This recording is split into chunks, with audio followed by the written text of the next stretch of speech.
Okay, magandang araw po sa ating lahat. Another episode po sa ating vlog, no? Panibagong updates na naman ang gagawin natin. Ito, una nating pag-uusapan, ha? Itong nangyari po dito sa kay pangangampanya ni Tolentino, no? Alam naman natin itong si Tolentino, dati itong kaalyado ni former President Duterte. Ngayon, itong si Tolentino ay meron pong sablay na issue na ginagamit niya sa kanyang pangangampanya. Ito ay kinomentaryuhan nitong si Ana Malindog Uy, no? Itong political analyst na in-interview ng SMNI at tumpak na tumpak itong analysis po ni Ana Malindog Uy. Ginagamit ni Tolentino itong issue ng China at girian ng issue, girian ng China at itong Pilipinas. Okay, mamaya ipapakita ko yung video na yan at pag-uusapan natin ito. Heto, meron rin tayong ipapakita na video, itong anak ni Benny Abante. Galit na galit itong anak ni Benny Abante. I can understand why nagagalit siya. Kasi po, puro pambabatikos ang makikita mo sa social media at patungkol po kay Benny Abante. Tapos ito pa ay kinikriticize ni VP Sara at hindi mo mabiblame si VP Sara eh. Itong si Benny Abante, sila yung nangunguna na talagang kung ano yung ginagawa nila sa Tuwadcom kay VP Sara, i-Ramirez back lang itong si VP Sara, di ba? You cannot blame. So you cannot blame VP Sara at hindi rin natin mabiblame itong anak ni Benny Abante na sobrang galit. Pero magre-react tayo dyan. Hindi tayo papayag na ganun-ganun na lang siyang magagalit kay VP Sara. Mamaya at papakita ko yan at magre-react tayo dyan. Ito, pangatlo nating pag-uusapan sa poll, sa camera, sa video, itong si JJ Suarez, isa sa mga miyembro ng mga Tuwadcom, no, na bumabatikos kay VP Sara. Na nakita siya doon sa video na nag-e-explain sa kanilang ayuda na dadagdagan raw nila itong ayuda, no? Tapos sabi pa niya, sekreto lang natin ito. Yan, katanggap-tanggap ba yan ng COMELEC? I don't know kung itong si JJ Suarez ay tatakbo ito ngayong eleksyon na ito, pero sa tingin ko naman, ay itong ayuda na ito na pinamimigay nila, no, at siya ay tumatakbo, I think illegal ito, no? COMELEC should look at this kung meron mang violation siyang ginagawa. Mamaya ipapakita ko yan at i-explain natin yan, re-react tayo dyan. Eto, Vice President Inday Sara Duterte nagpapasalamat kay Senator Amy Marcos. Ang tanong, bakit nagpapasalamat itong si VP Sara kay Senator Amy? It's because sa ginagawa ni Senator Amy Marcos, yung mga sa tingin ni Senator Amy Marcos na itong si Torre, itong sina John Vic Remulla, itong sina Marbil at lahat ng mga officials na involved sa pag-aresto, sina Torre, sa illegal na pag-aresto dito kay Tatay Digong papunta doon sa Dahig. May ginagawa na po na order itong si Senator Amy Marcos. Okay? So, nagpapasalamat si VP Sara dyan. Ipapakita ko mismo yung video na yan. At higit sa lahat, itong si Senator Amy Marcos. Patungkol po dito sa issue ng ICC kay VP Sara. Kinonfirm yan ni Senator Amy Marcos.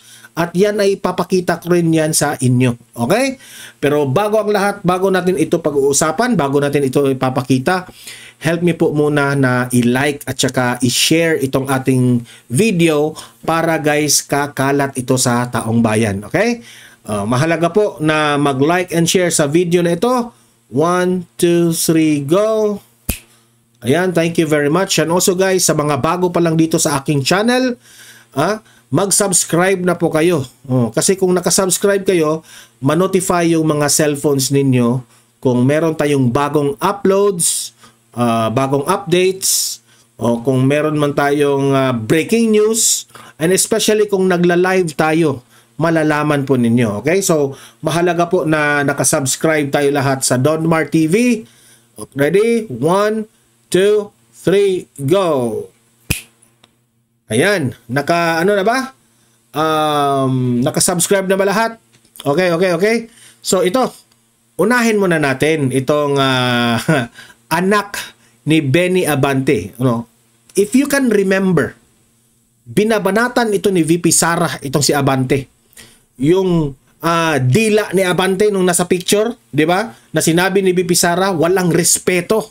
No? Heto, panoorin natin itong anak ni Benny Abante kung gaano siya kagalit. Play! Ay hindi kayang takpan ng inyong paninira ang kakulangan nyo sa serbisyo. Actually, ikaw, anak ni Benny Abante, makinig ka. Hindi naman paninira ang ginawa ni VP Sara. Ang ginawa niya, na real talk itong si Benny Abante. Tingnan nyo ang series of events kung ano ang nangyari. Actually, si VP Sara nananahimik lang yan. Itanong mo sa sarili mo, anong ginagawa ng tatay mo dyan sa Tuwadcom? Dito sa mga Duterte, anong ginawa nila? Di ba? So, deserve ng tatay mo na ririsbakan siya dito ng mga Duterte. Okay? Tuloy. Dito sa ating distrito. Naghihiyawan rin yung mga akala siguro niya mga mauuto niya. Duterte yan lahat eh. Sige, patuloy. Hindi pa sila doon natigil. Naghanap pa ng dayo. Kala mo liga? May hugot?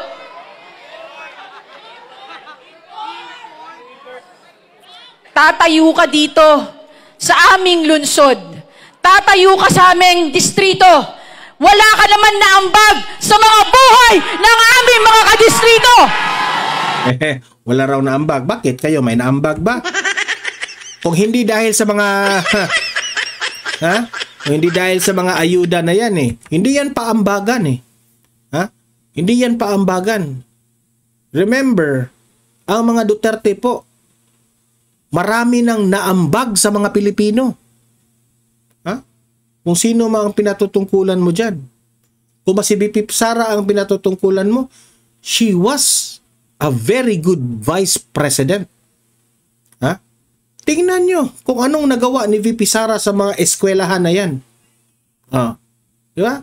So, mali yung mga statement mo, madam. Okay? Patuloy. Para bastusin! Para sira! Ang tanong, sino ang unang nambabastos? Di ba? They get what you deserve.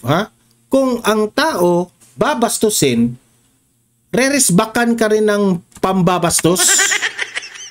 Itanong, yan. Galit kayo, di ba? Yan ang hirap sa inyo Kayo yung, galit pala kayo kung kayo yung resbakan. Hindi tumahimik kayo. Ang problema kasi ninyo, kayo yung una na nang aapi. O una kayong nambubuli. Ngayon, kung reresbakan kayo, magagalit kayo. Yan ang hirap sa inyo Huwag kayo magalit. Si VP Sara nga, kung anong resback niya sa'yo, wala. Dinidedma yan ni VP Sara. But now, it's time na pangangampan niya. This is the time for resback na. Maglabasan na ang mga baho natin kasi kampanya na sabi nga ni VP Sara, walang mawawala sa akin. Sanay akong naging mahirap. Sanay kami sa wala. Yan ang sabi ni VP Sara. Kayo, ang gara-gara ninyo, pinakita niyo yung mga sasakyan ninyo. Dala-dala pa yung mga pictures ninyo. May mga jaril-jaril dyan. Pero si VP Sara, kahit bumagsak siya, kung makipagbardagulan, kung anong gagawin ninyo, walang pakialam si VP Sara, masira ang kanyang pangalan. Ang paki niya, sanay kami dito. Kung makipag-away, kanal siya, walang problema. Ha? Oh, so kayo naman, yan ang masasabi ko sa inyo. Huwag niyong unahan ng isang tao kung ayaw rin niyong resbakad kayo. Tumahimik kayo. Di ba?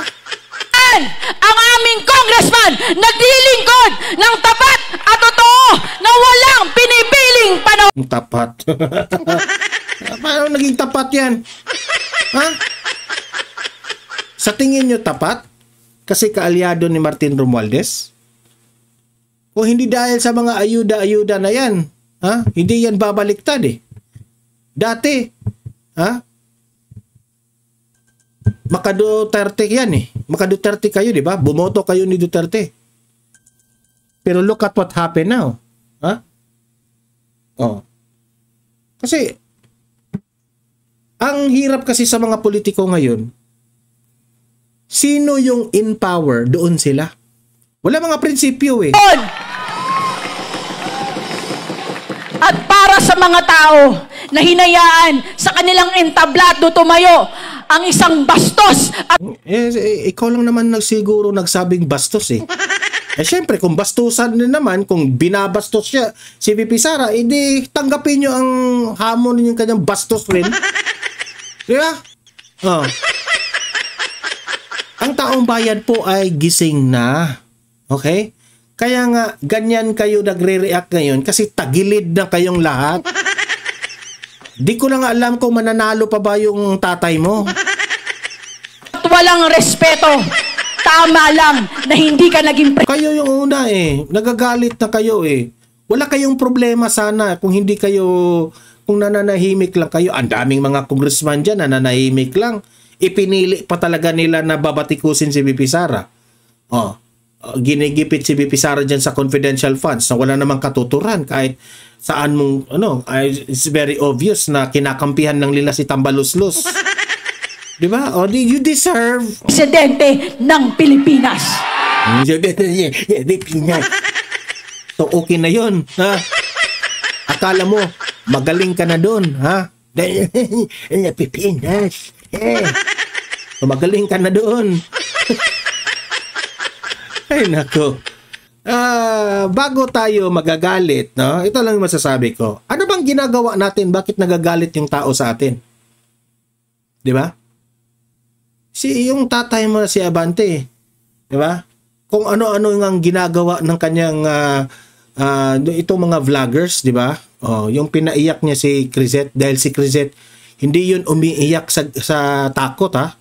Umiiyak yun dahil hindi siya makapag-defend sa kanyang sarili kasi pinahihinto siya. Pinipilit siyang ipapasorry na sa bagay namang hindi dapat siya magsorry.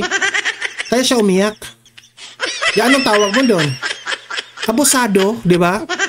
Using the power na bilang congressman. You should not do that. Resource person ito, invited ito sa House and House of Representatives is representante nga yung tatay mo dyan sa lahat. But it's the House of the Filipino people. Tandaan natin yan. Pero nagpa-power tripping sila eh. Di ba? Pinapupunta nila yung vloggers para basagin, para ipahiya sa mata ng bayan, di ba? Hindi po tama yan, di ba?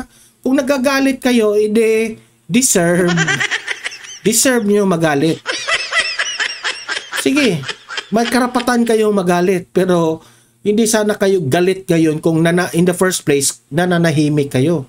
Di ba? Wala tayong magagawa dyan eh.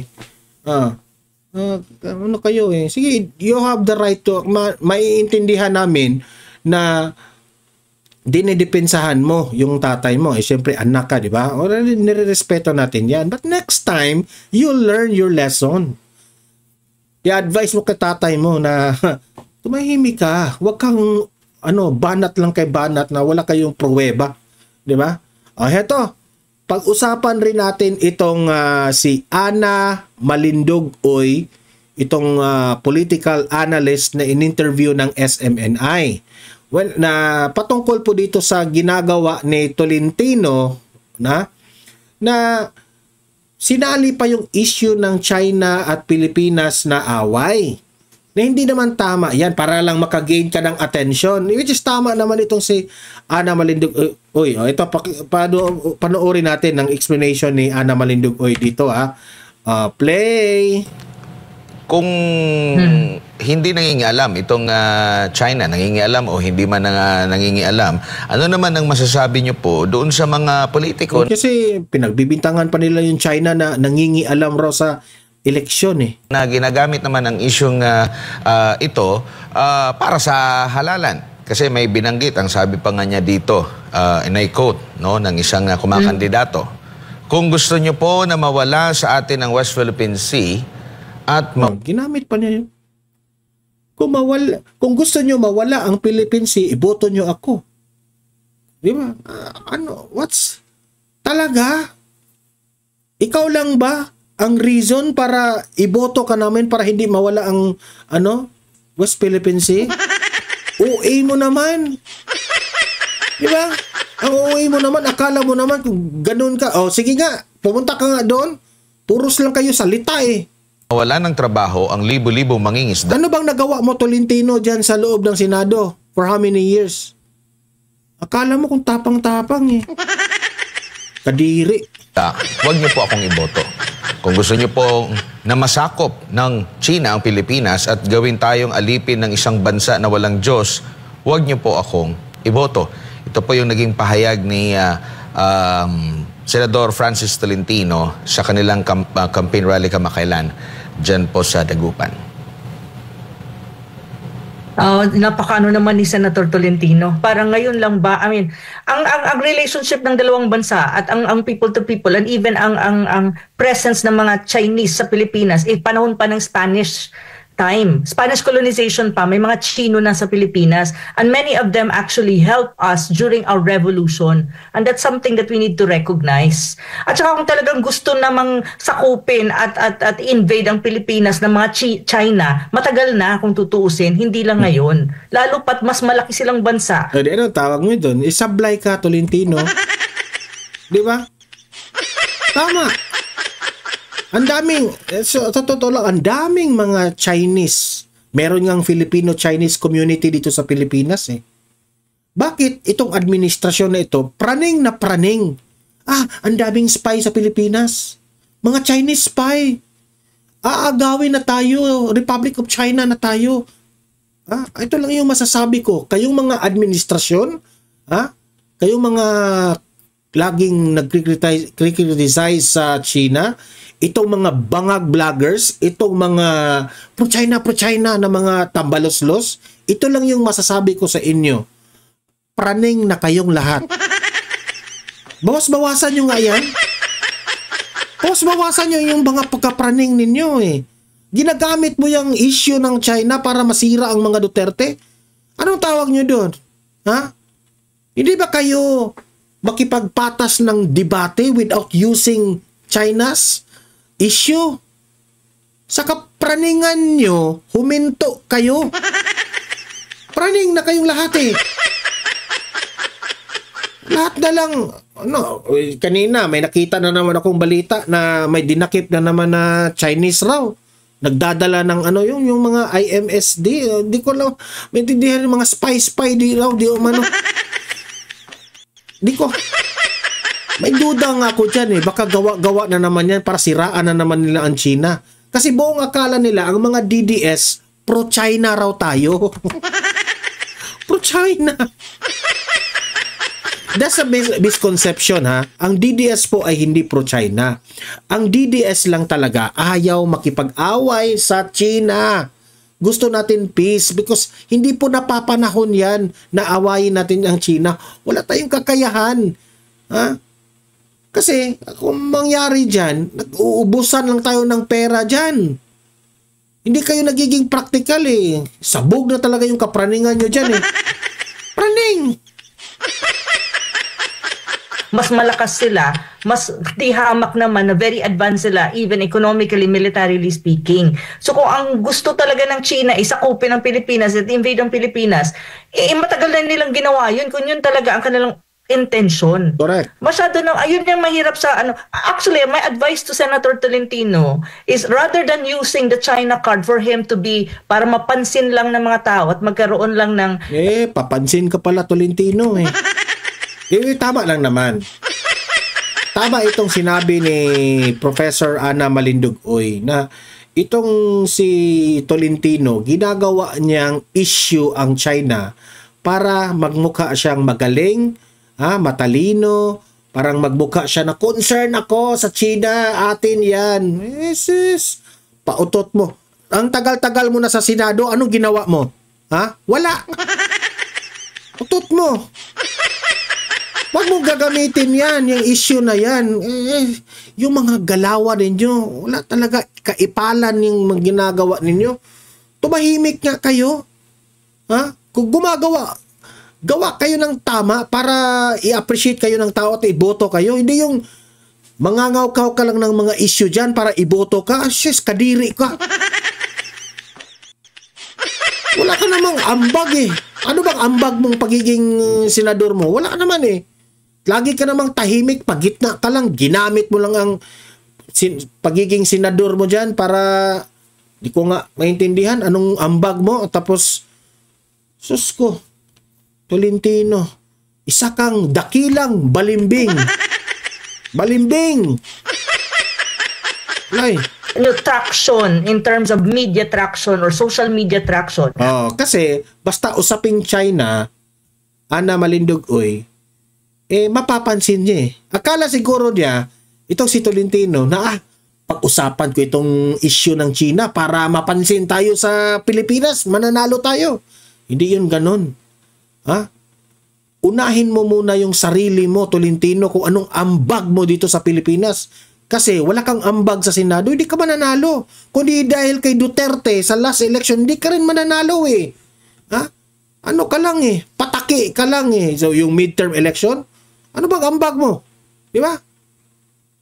Probably he should try to more articulate kung ano ang kanyang mga plataforma sa pag... Yun dapat ang... tama ito si Sir Badigoy. Sabi niya na ikaw, Tolentino, mag-focus ka na lang sa inyong plataforma. Hindi ko anong sabi-sabi mo dyan sa mga China na yan. Isa ka talagang dakilang traidor.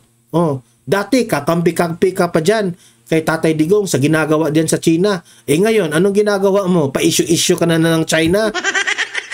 Anong tawag sa iyo? Pinakabalimbing na senador na nakilala namin. Yun ang tawag namin sa iyo. Balimbing! Kakandidato niya, re-electionist siya eh. Senador na siya, magre-re-election siya. Kung anong mga plataforma niya bilang isang senador at anong gagawin niya para sa bayan. Instead na mag-create ng more tension between the two countries. Tama.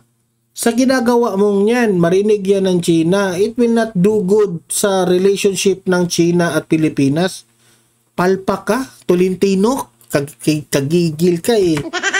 Palpak ka, palpak sa totoo lang. At yan, pagmamayabang nyo, iboto natin yung alyansa ng Bagoong Pilipinas. Yak! Ew! Ew! We need actually China, especially in the economic realm or economic side. Kasi bilang senador, unang-una, alam niya dapat kung anong kahalagahan ng bilateral relation between the two countries. And one thing that we have to remember, China is not anymore China 50 years ago. It's a superpower, both economically and even military-wise.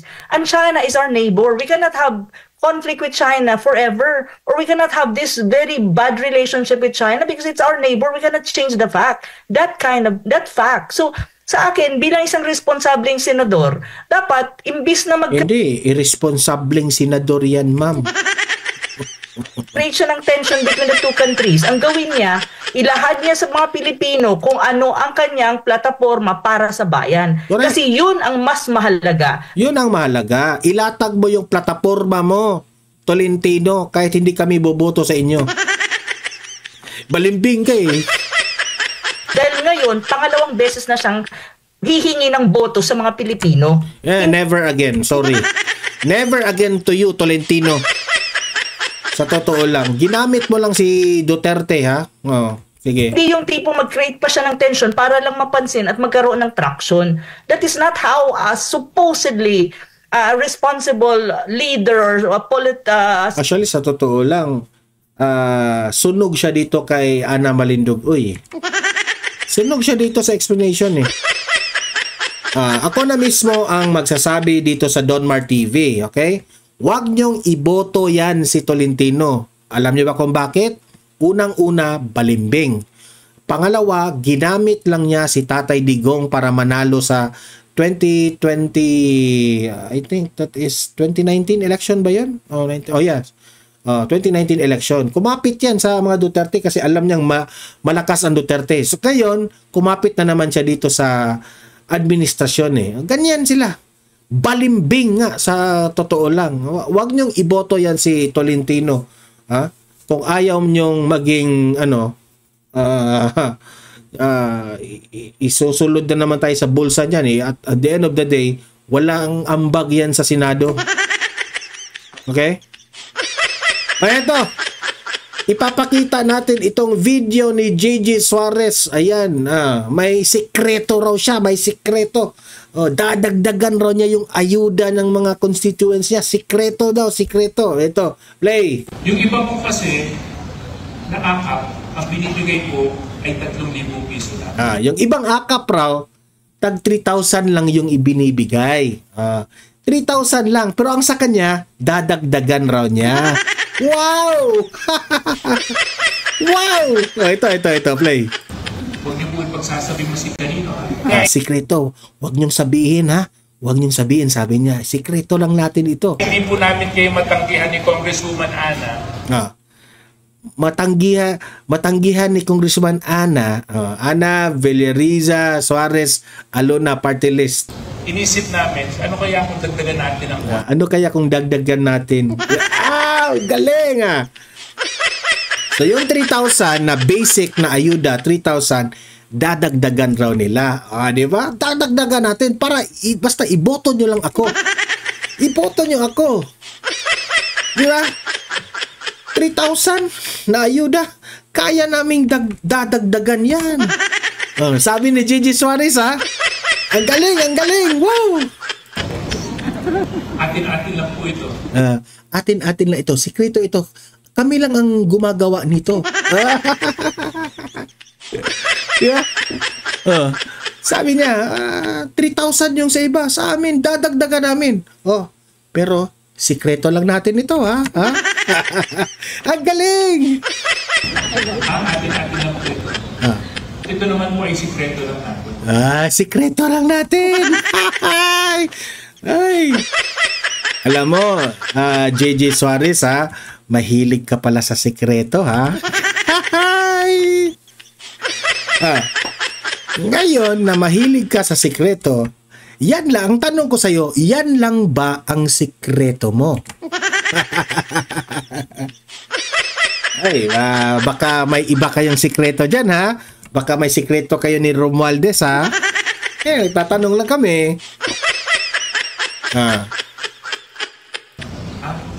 Huwag niyo po ipagsasabi mo si kanino. Huwag niyong sabihin, ha? Kayong mga audience ko sa Donmar TV, ha? Huwag niyong sabihin kayo lang, ha? Kayong nanonood sa Donmar TV. Atin-atin lang to, ha? Na si JJ Suarez, dadagdagan niya ang ayuda. Okay? Huwag matahimik kayo. Kasi atin-atin lang to. Atin-atin lang po ito. Atin-atin lang po ito. Sige. Yung iba po kasi, na akap, ang binibigay ko ay 3,000 piso lang. Kasi lang siyempre, special kayo kay Congressman JJ. Yes, special! Yung iba, 3,000 yung binibigay. Kasi special kayo sa amin. Discarding bulok! Dadagdangin namin ng 5K or 10K, gano'n na. Malinaw ang nakasulat sa DSWD na 5K to 10K dapat. Di ba? Pero pinamukha pa niya na 3,000 yung binigay ng iba. So, anong ibig mong sabihin, Gigi Suarez? Palpak yung ayuda? Palpak yung namimigay ng 3,000? In the first place, bakit yung iba namimigay ng 3,000? Akala ko ba ipinagmayabang ninyo yung ayuda na yan dahil gawa ito ni Martin Romualdez? Ha? Ano ito? Programa ito ni Martin Romualdez, itong ayuda na ito. Sabi ng DSWD, 5,000 to 10,000 ang ibinibigay namin. Oh, di ba? Ay, yung iba, ha? 3,000 lang yung binibigay sa amin. Dadagdagan namin yan. Sablay. Alam niyo bakit sablay? Kahit totoo ang kanyang gagawin. Let's say 3,000 yung iba. Ang tanong, ilan ang idadagdag niya? Let's say bibigyan niya ng 5,000 o 10,000 yung kanyang constituents. Di tama lang yun.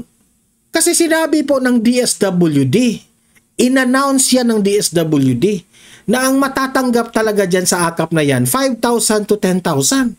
Bakit ipinagmayabang mo pa yan? Di ba? So akala mo, kung sa the way siya nagdiskarte itong si JJ Suarez, parang 3,000 lang ang ibinibigay sa gobyerno. Pero kami, dadagdagan namin. Di ba? Bakit kaya niyong dadagdagin para magbukha na galing sa bulsa ninyo ang dinagdag? Dahil nagtatanong lang kami. Sablay, sir.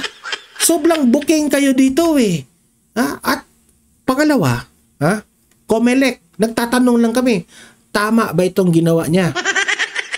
Tama ba ito? Ay nako. At yan ay produkto ng alyansa ng Bagoong Pilipinas. Yan ang produkto ni Bongbong Marcos at ni Martin Romualdez. Ang isang JJ Suarez. Palakpakan. Yan ang produkto ng JJ Suarez, di ba? Yan ang produkto nila. Nananalo. Tuwang-tuwa naman itong mga bayaran. Tuwang-tuwa naman. Sabi ko sa inyo, atin na pumapalakpak na kayo eh. At dahil nga hindi po namin kayo matanggihan ni Congresswoman Ana. Ang galing talagang magdiskarte nito mga bata ni Buhayang Lulong. Inisip namin, ano kaya kung dagdagan natin ng konti? Para sa ganon, mas lubos na maramdaman ng mga taga-lunsod na Lucena. Weh, palakpakan! Kaya ngayon po lahat. Galing. Ano ma'am? Magkano matatanggap niyo na bawat isa? Ang matatanggap niyo po bawat isa ay 5,000 pesos. Sabi ng DSW, 10,000 eh. Kumukupit pa kayo ng 5,000. Joke lang, wala ganun. 5 to 10,000 pesos. Bigay mo na lahat. 10,000 mo na, Gigi Suarez. Nahihiya ka pa eh. Huwag ka nang mahiya. Ibigay mo na yung 10,000. Okay, so 5,000 pesos po ang matatanggap niyo bawat isa. Grabe. Tanong nakapasad to. Sa mga sirang kalsada, Quezon, pinabawasan niya ng 800. Hindi ko lang alam kung totoo ito. Ayaw kong basahin Basta yung ipinakita ko lang, yung video talaga. Para naman may ebidensya talaga tayo, no? Ako, reaction ko dito, sa tingin ko naman, kung gagamitin natin yung taong bayan, gagamitin natin yung mga ayuda na ito para manalo lang tayo sa eleksyon, di sablayan, di ba? Kayo namang mga constituents ni JJ Suarez na makapanood nitong video na ito, no, ng Donmar TV, sa mga audience ko dito, tingnan nyo, si JJ Suarez ba ay deserve niya ba na iboto natin ulit ang kanyang yung binanggit niyang party list, o siya ba iboto ba natin? Hindi ko lang alam kung siya ay re-electionist, pero sapat na ba ang kanyang mga ginagawa sa probinsya ninyo na dapat siya iboto ulit? Huwag kayong magpadala dyan sa mga ayuda-ayuda na yan. Kasi yung mga ayuda na yan, pera nyo yan. Okay? Wala kayong utang na loob dyan. And at the same time, ang reaction ko dito, Comelec ha, pakitingin kung itong si JJ Suarez po ba, ang kanyang ginagawa ay pasok ba ito sa guidelines ninyo. Yan lang ha, di ba?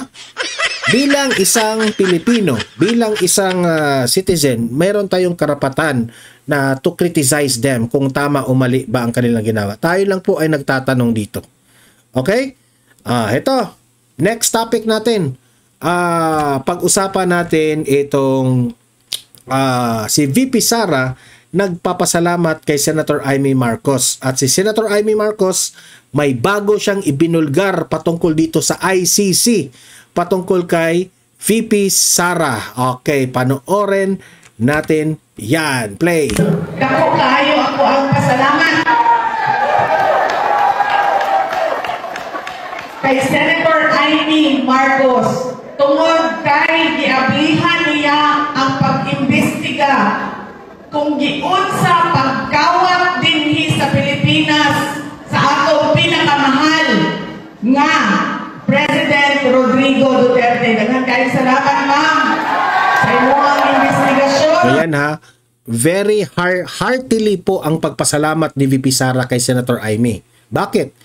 Nagpapasalamat si VP Sara kay Senator Amy Marcos para kampihan itong si Tatay Digong, no, sa pagka-illegal na pagka-aresto papunta doon sa ICC The Hague, no? So yan ang pinasalamatan ni VP Sara ha? Kahit may hidwaan na ang mga Duterte at Marcos, pinasalamatan ni VP Sara ang ginagawa ni Senator Amy dyan sa Senado sa hearing na yan, okay? Pasalamat po ko kay Senator Amy tungod kay iya akong ginasuportahan sa pagpauli. Kinahanglan ibalik nato si Pangulong Duterte.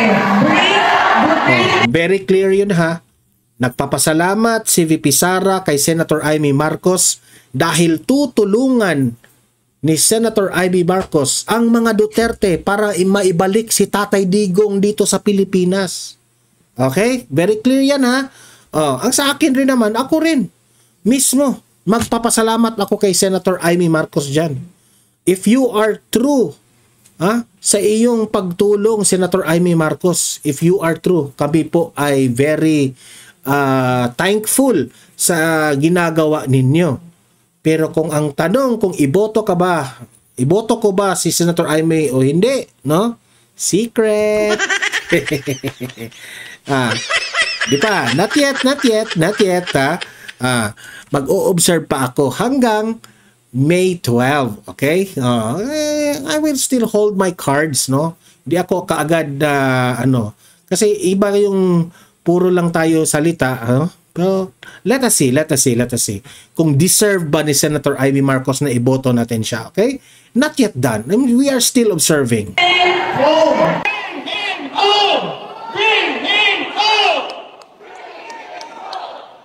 Nasa iyo ang boto namin, Senator Amy Marcos, dahil ikaw ang magdadala sa kanya pauwi galing sa dahig. Pinipressure na ni VP Sara.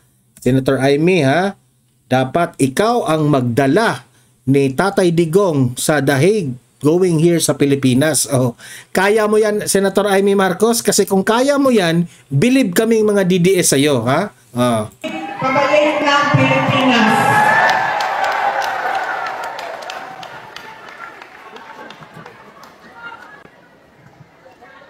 Nasa imo ang pag-uli kay Rodrigo Duterte, ma'am. Nasa imo ang pag-uli kay Digong Duterte, ma'am. Pinipressure na si Senator Amy. Senator Amy, ha? Aasahan namin yan, ha? Na maibalik si Tatay Digong dito sa Pilipinas. Kasi kung maibalik mo si Tatay Digong dito sa Pilipinas, ha? Mamahalin ka ng mga DDS. Sa Senado, pero ibalik si Digong.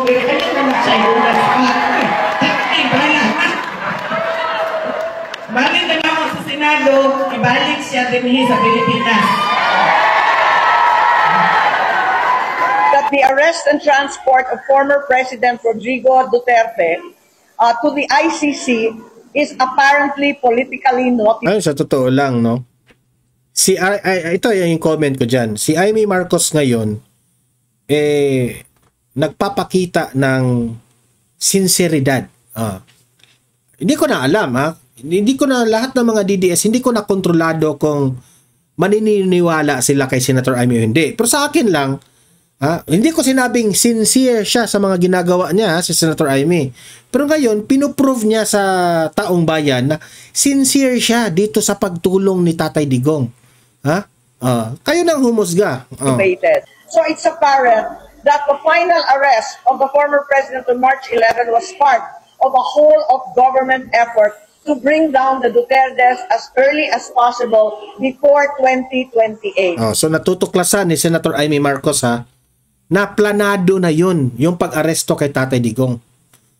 That's one of the part of the plan na before ang election, aarestuhin na si Tatay Digong. Nire-reveal na ni Amy ang lahat At ito pa, panoorin pa natin ito. There are also allegations that, first of all, several weeks ago, a draft was mooted involving a warrant of arrest of 5 police officers, including Senator Ronald Bato de la Rosa. Di ba? Sa previous na vlog ko, sinabi ko na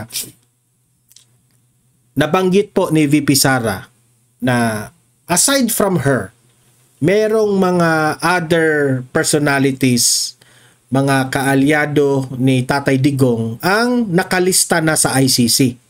One of those are si Senator Bato, Bongo, Chief Albayalde at iba pang mga Chief PNP. Ngayon, ang sabi ni VP Sara, napag-alaman niya yan nung nandun siya sa The Hague. Okay? So ngayon, kinonfirm pa ito ni Senator Amy Marcos. Pakinggan. Late, there has been a rumor, once again, that the Vice President will in fact be issued by the ICC a warrant immediately. So alam natin na si VP Sara ay nandun sa listahan.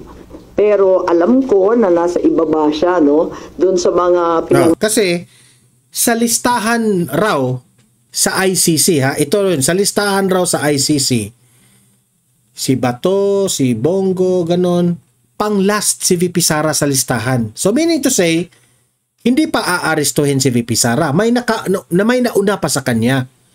Pero natuklasan po ni Senator Amy, syempre kapatid ito ni Bongbong Marcos, may alam siya, may usap-usapan, may chismis, na ngayon raw, uunahin na si VP Sara. Senator Amy, kanino mo yan nakuha?